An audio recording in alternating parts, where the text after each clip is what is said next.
नमस्कार, आप सुन रहे हैं गोरखपुर रेडियो और मैं हूं काव्या। स्वागत है आपका सुबह के इस न्यूज बुलेटिन में। आइए सबसे पहले नजर डालते हैं आज की प्रमुख सुर्खियों पर। गोरखपुर विकास प्राधिकरण ने 177 वर्ग किलोमीटर के लिए नई महायोजना यानी मास्टर प्लान बनाने का निर्णय लिया है। घोशीपुरवा के दोहरे हत्याकांड का 11 दिनों बाद खुलासा हुआ, जिसमें करीबी रिश्तेदार ही कातिल निकला।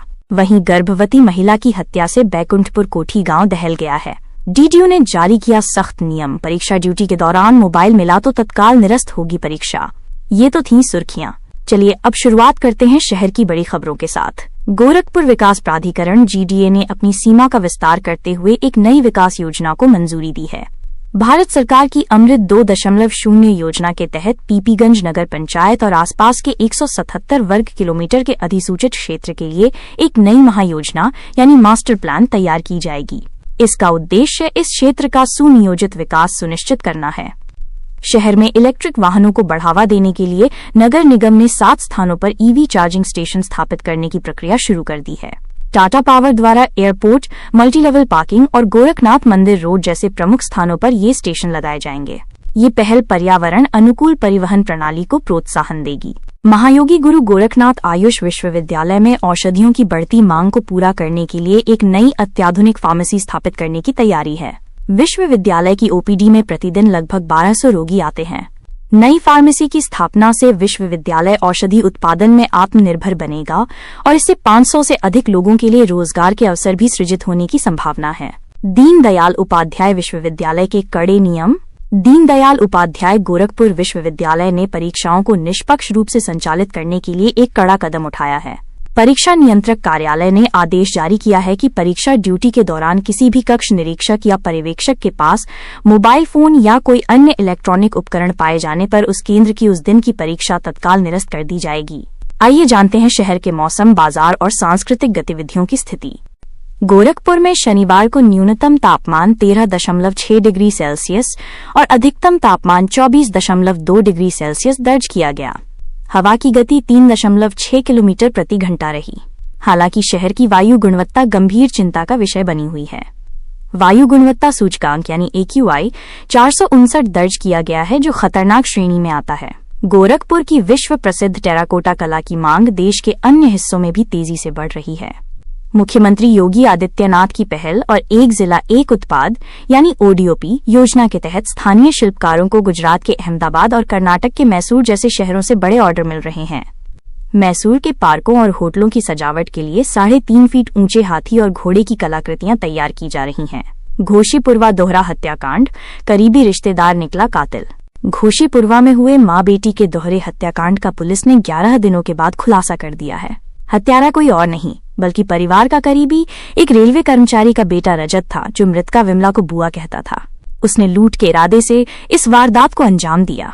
घटना की रात उसने विमला और उसकी मां शांति देवी को शराब पिलाई और फिर नशे की हालत में हथौड़े से वार कर उनकी हत्या कर दी।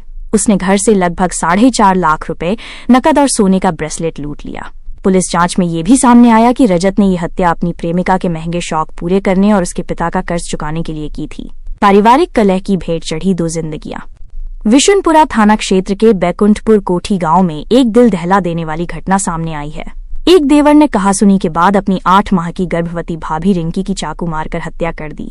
इस हमले में रिंकी और उसके गर्भ में पल रहे बच्चे दोनों की मौत हो गई। घटना के बाद परिवार के सभी पुरुष सदस्य मौके से फरार हो गए, जबकि पुलिस ने मृतका की सास और ननद को हिरासत में लेकर पूछताछ शुरू कर दी है।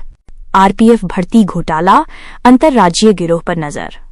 RPF आरक्षी भर्ती प्रक्रिया में फर्जी दस्तावेजों के साथ 2 युवतियों के पकड़े जाने के बाद पुलिस एक बड़े अंतर्राज्यीय गिरोह की संलिप्तता की जांच कर रही है। ये दोनों युवतियां हरियाणा की रहने वाली हैं, जो लिखित परीक्षा में फेल होने के बावजूद फर्जी प्रमाण पत्र बनवाकर शारीरिक परीक्षा के लिए पहुंची थीं। पुलिस को संदेह है कि ये गिरोह हरियाणा, राजस्थान, उत्तर प्रदेश और दिल्ली में सक्रिय है। भूमि धोखाधड़ी का नया तरीका। एक चौंकाने वाले भूमि धोखाधड़ी मामले में राजस्व निरीक्षक और SDM सदर कार्यालय के पेशकार सहित 5 लोगों पर मुकदमा दर्ज किया गया है। इन पर आरोप है कि उन्होंने लगभग 10 वर्ष पहले मर चुके 2 व्यक्तियों को जीवित दिखाकर उनके नाम से नोटिस जारी कराया और भूमि हड़पने की साजिश रची। कैंट थाना पुलिस ने न्यायालय के आदेश पर आरोपियों के खिलाफ मामला दर्ज कर जांच शुरू कर दी है। क्लोन ट्रेनों की भारी मांग और waiting list. On demand train के रूप में चलाई गई इन क्लोन ट्रेनों की भी यात्रियों के बीच भारी मांग है। रविवार को आनंद विहार जाने वाली क्लोन एक्सप्रेस में बुकिंग शुरू होते ही 29 की वेटिंग लिस्ट लग गई। यह यात्रियों की तत्काल यात्रा की आवश्यकता को दर्शाता है। वहीं नियमित ट्रेनों जैसे गोरखधाम एक्सप्रेस में वातानुकूलित तृतीय श्रेणी में 250 की वेटिंग लिस्ट है और अन्य श्रेणियों में टिकटों की बिक्री बंद हो चुकी है। गोरखधाम एक्सप्रेस शुक्रवार को 8 घंटे की देरी से गोरखपुर पहुंची। रेल नेटवर्क पर दबाव और अन्य कारणों से प्रमुख ट्रेनें भी अत्यधिक देरी से चल रही हैं। बठिंडा नई दिल्ली गोरखपुर गोरखधाम एक्सप्रेस शुक्रवार को 8 घंटे की देरी से गोरखपुर पहुंची।